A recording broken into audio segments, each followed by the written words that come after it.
Assalamualaikum warahmatullahi wabarakatuh. Bertemu kembali dengan saya Zaim dalam materi agama. Kita akan membahas tentang pembelajaran 9. Dalam pembelajaran 9 ada materi tentang sholat.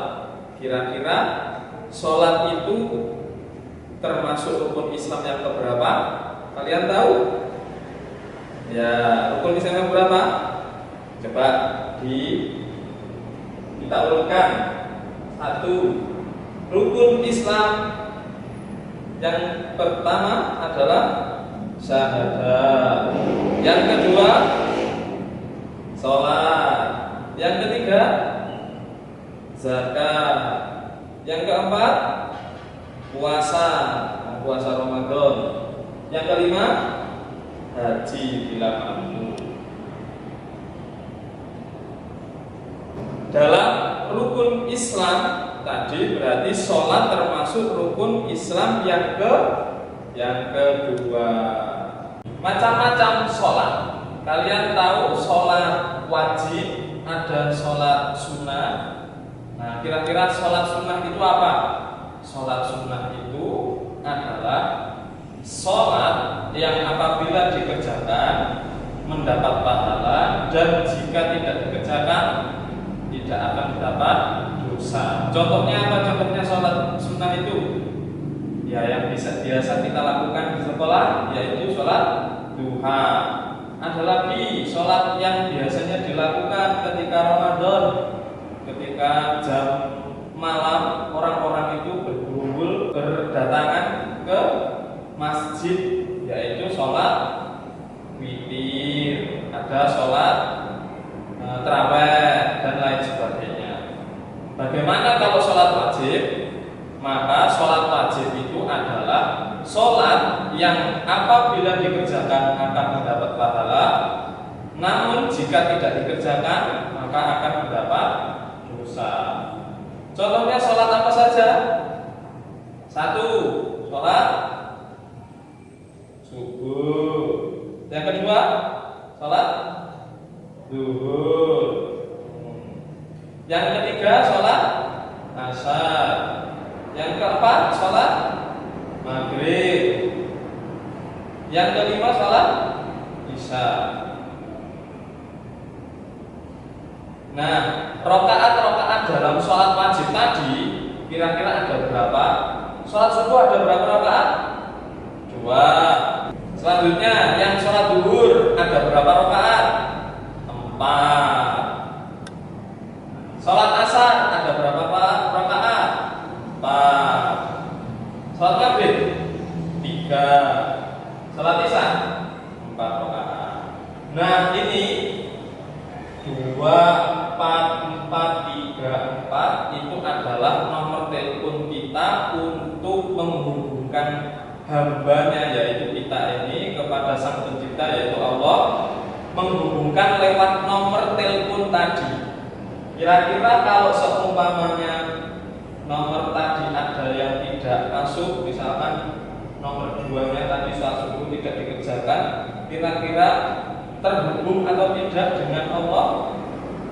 Nah, itu kita lihat, kita resapi lagi bagaimana kalau seumpamanya kita tidak melaksanakan sholat. Tadi kan yang namanya sholat wajib, jika dilakukan mendapat pahala, jika tidak dilakukan maka mendapat dosa. Nah, untuk itu kita harus sregep, istiqomah, dan tetap melaksanakan sholat, khususnya sholat wajib, yaitu sholat 5 waktu. Dalam sholat itu ada beberapa keutamaan, banyak sekali keutamaan. Nah, Pak Zaim akan menyebutkan hanya beberapa saja.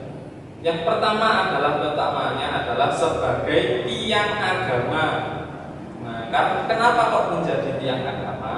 Karena dalam nanti kita di akhirat akan ditanya yang paling pertama dan paling utama itu adalah sholat. Bagaimana sholatnya tadi? Sholatnya sah atau tidak? Sholatnya khusyuk atau tidak? Sholatnya serius atau tidak? Nah, ini dilakukan kita sebagai orang muslim harus melakukan sholat tadi dengan yang baik. Bagaimana kalau seumpama tidak? Maka seperti rumah, yang rumahnya tadi ada tiangnya, jika salah satu tiangnya tidak seperti sholat tadi, tidak sholat, akhirnya satu tiang itu seperti hilang. Jadi kalau satu hilang, maka atapnya itu akan roboh, sehingga rumah itu bagaikan agama. Tapi kalau tiangnya hilang, maka akan roboh agamanya kita. Yang selanjutnya, sholat itu sebagai sarana untuk mengingat Allah. Kenapa kok mengingat Allah? Karena setiap kita gerakan sholat, Allahu Akbar, menyebut nama Allah. Setelah itu ruku, Allahu Akbar, menyebut nama Allah. Kita juga sujud, menyebut nama Allah.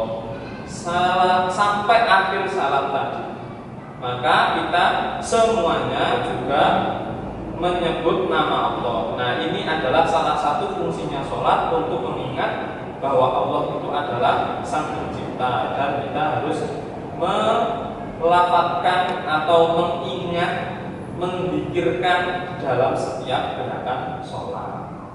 Yang selanjutnya adalah sholat dapat mencegah dari perbuatan keji dan munkar. Nah, kita tahu di beberapa dari kita umat muslim kadang ada yang tidak sholat. Nah, kenapa kok seperti itu? Karena mereka meremehkan sholat itu tidak menghasilkan apa-apa, tapi sholat sebagai kewajiban kita sebagai umat muslim. Tadi kan sudah dijelaskan dalam rukun Islam, rukun yang kedua yaitu rukun sholat, maka harus dilakukan. Kalau tidak, maka agama Islamnya akan roboh. Nah, bagaimana dengan orang-orang yang meninggalkan sholat, tidak melakukan sholat? Maka dia memungkinkan saja dapat menjadi perbuatan jeleknya itu timbul, sehingga perbuatan yang tidak sesuai dengan syariat Islam bisa dilakukannya, akhirnya menimbulkan kejahatan-kejahatan yang lain. Nah, ini yang tidak diperbolehkan dalam Islam. Sebagai siswa, kalian harus belajar sholat wajib itu harus dilakukan. Kenapa? Karena umur kalian yang masih muda ini seharusnya sudah berlatih untuk sholat 5 waktu, sehingga nanti kalau sudah dewasa, sudah berumur balik, tidak akan kaget dengan sholat 5 waktu. Demikianlah dari saya tentang sholat. Apabila ada